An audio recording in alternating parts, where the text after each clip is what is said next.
Diba ito yung charger ko, yung may built-in na cord na yan, ganyan. Tapos may extrang port pa siya dito. May papakita ko sa inyo guys na natuklasan ko. Pero bago yun, ito nga pala yung 65 watts na Aurashare, no, na may built-in na Type-C cable. Tapos foldable yung kanyang saksakan. Anyways guys, saksak natin. May na-discover kasi ako.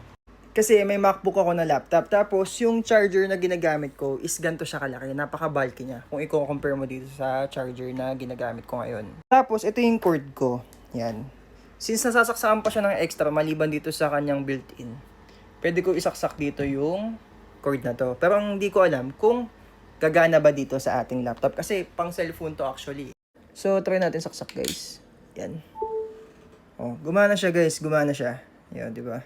Tapos kung titignan mo dito sa ating adapter, nakalagay dyan 65 watts. Which is totoo pala yung kanyang promise sa 65 watts yung ating mismong adapter.